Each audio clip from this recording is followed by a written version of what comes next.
नमस्कार, मैं हूं साक्षी सिंह और स्वागत करती हूं आप सबका हमारे चैनल जीएसटी सुविधा केंद्र में, जहां हम आज बात करेंगे कि हम कैसे एक सेक्शन 80C के तहत अपनी टैक्स सेविंग करके अपने फ्यूचर के लिए सेव कर सकते हैं, वो भी एकदम लीगल तरीके से। दरअसल भारतीय नागरिकों के रूप में हम अपनी इनकम के अनुसार सरकार को कुछ टैक्स देना पड़ता है।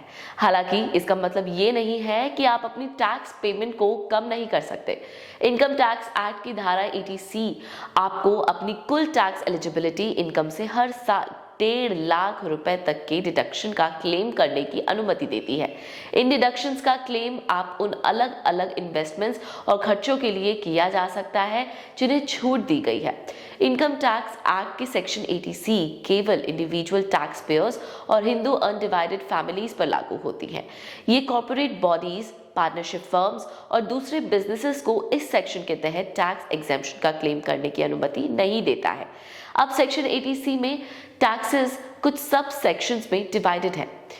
जैसे सेक्शन 80C के तहत एलिजिबल इन्वेस्टमेंट्स हैं, investments in provident funds, payments made towards the principal sum of a home loan, SSY, NSC, SC, SS, etc.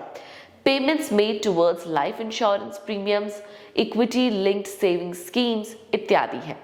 Section 80CCC यानी 80CCC के तहत एलिजिबल इन्वेस्टमेंट्स हैं, payments made towards pension plans and mutual funds, या section 80CCD1 के तहत payments made towards government backed schemes such as national pension system यानी जिसे NPS भी कहा जाता है, अटल पेंशन योजना इत्यादि। सेक्शन 80CCD1B के तहत investment eligibility up to 50,000 rupees है NPS में। सेक्शन 80CCD2 के तहत investment eligibility employer's contribution towards NPS होता है up to 10% comprising basic salary और डियरनेस अलाउंस अगर है तो। अब अगर क्लियरली सेक्शन 80C की बात करें तो इसमें लाइफ इंश्योरेंस प्रीमियम है, प्रोविडेंट फंड है, रूरल बॉन्ड्स हैं जो ऑफर्ड होते हैं NABARD से यानी national bank for agriculture and rural development से, यूनिट लिंक्ड इंश्योरेंस प्लान्स हैं, इसमें आप 1.5 लाख रुपए तक की टैक्स एग्जेम्पशन ले सकते हैं। नेशनल सेविंग सर्टिफिकेट यानी NSC में भी 1.5 लाख तक की छूट मिलती है। टैक्स सेविंग FD होती है, इसमें भी 1.5 लाख तक का एग्जेम्पशन आप ले सकते हैं यानी फिक्स डिपॉजिट से भी ले सकते हैं। इंफ्रास्ट्रक्चर बॉन्ड्स भी होते हैं, इक्विटी लिंक्ड सेविंग स्कीम्स हैं, सीनियर सिटीजन सेविंग स्कीम्स हैं, principal repayment made towards home loan है, stamp duty and registration charges हैं, सुकन्या समृद्धि योजना भी शामिल है।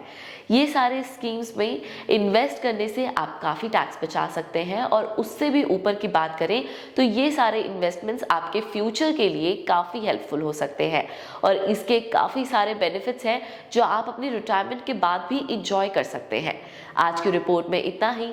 और लेटेस्ट अपडेट्स के लिए सब्सक्राइब कीजिए हमारा चैनल और लाइक और शेयर कीजिए इस वीडियो को और साथ ही साथ मेंशन कीजिए अपने डाउट्स या कॉल कीजिए GST सुविधा केंद्र के टोल फ्री नंबर पर। नमस्कार।